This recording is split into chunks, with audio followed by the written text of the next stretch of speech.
Hi, this is Miss Harder, and we are doing 1.1.3 homework help. And our homework today is just 3 problems for everybody. It's 1-19, 1-20, and 1-21.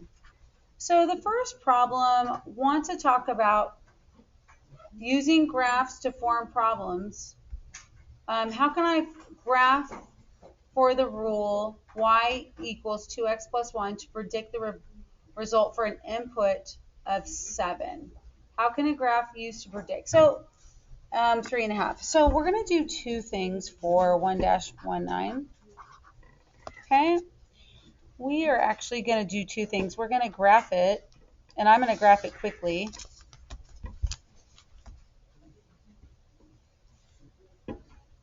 Okay, like this. I'm also going to do an x and y table to our right. And I'm going to go 0, 1, 2, 3, 4, 5, 6, 7.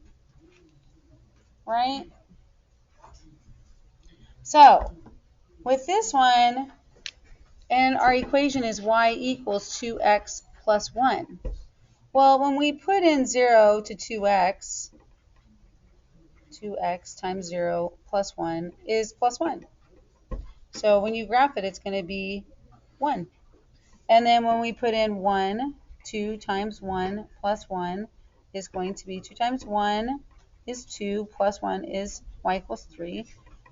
The pattern right here is growing by plus 2. So we next know that this is 5, this is 7, this is 9, this is 11, this is 13, and then this is 15. And we start graphing it, we'll notice that this is over 1 and up 3, this is over 2 and up 5, 3, 4, 5, and then over 4 and up, over 3 and up to 7, 5, 6, 7. And if you look, this is where this goes. You've got to point this so that it's on the right line. But also, you can predict, here's 7. This is the input and this is the output. So if the input is 7, then our output is 15. So you should be able to go to 7, 1, 2, 3, 4, 5, 6, 7, and find the input of 15 here.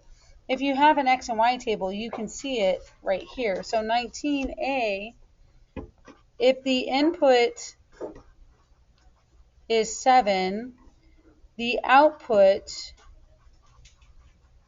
is 15. And then it says, how can you graph to predict the output of 3.5? Well, 3.5 would end up like right here.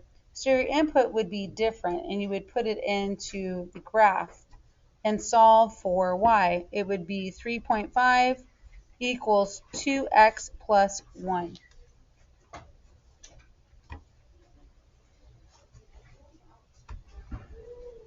So the next part of the question talks about doing an input for y equals negative x plus 4. So, and they want an output of 7. So I'm just going to turn the page, and I'm going to do B.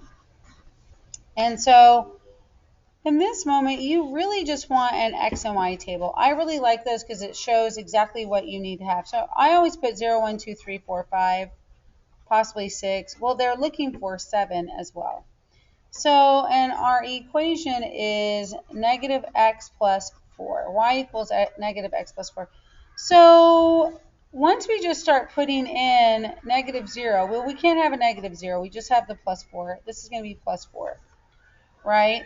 And then you're going to do y equals negative 1 plus 4. And as you can see, this is just going down. Y equals negative 2 plus 4 is 2. And then negative 3 plus 4 is 1, 0. And then this is going to be negative 1.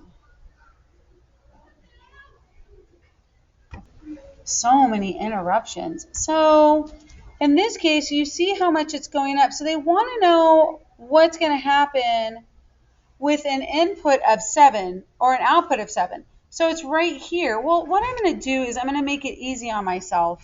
And I'm going to put, this is our equation, I'm going to put 7 equals negative x plus 4. Okay, and then I'm going to solve for x. So I got negative 4 on both sides. So then I end up with 3 equals negative x. Well, I can't leave the negative x, so I have to divide by a negative 1. So my x equals negative 3 and my y equals 7. So if you were to graph it, it would be negative 3 right over here, 1, 2, 3, and then up 7, 1, 2, 3, 4, 5, 6, 7. And then it would be negative 2 and, hold on, I think it's just going down like this, and then negative 1, and then this, and then this, and then this. So it's a negative slope, do you see?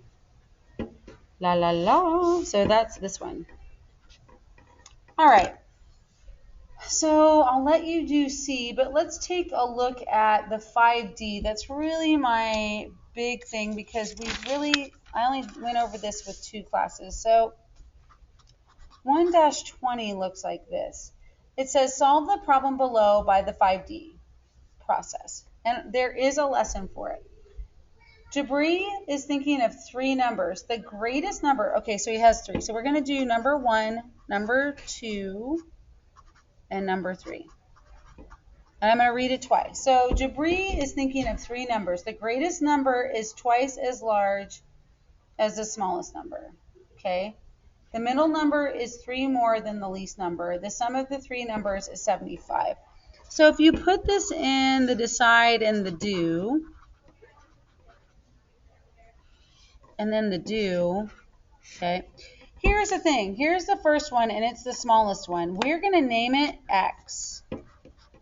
Okay, now this one, number 3, is 2 times X. And then number 2 is 3 more than the least. So it's X plus 3.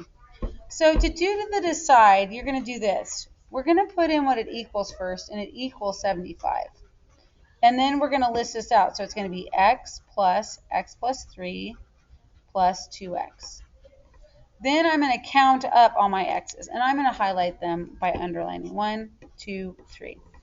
So now it's going to be 4X plus 3 equals 75. And now we're just solving for X, and then we'll plug in later to get what everything is. So in this case, I'm going to subtract 3 from both sides. Okay, and now I have 4X equals 72. Well, now we divide by 4.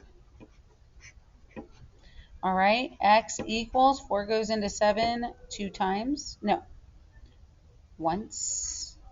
So then I have 32. Okay, once, 32, 4 is 8. Okay, so X equals, then the first one equals 18. This one equals 21. And then 2 times 18 is 36. All right. They should all add up to 75. So if you go over here and go 18, 21, and 36, you got 14, and then you got 5, 15, and then 5, 6, 7, 75. So that's how you do these, right? You come in here. This is the 3. You line up the equation. You got the 75, and then you solve for X. Plug them back in. All right. Your job on the 121 is to find the average. So try to find that.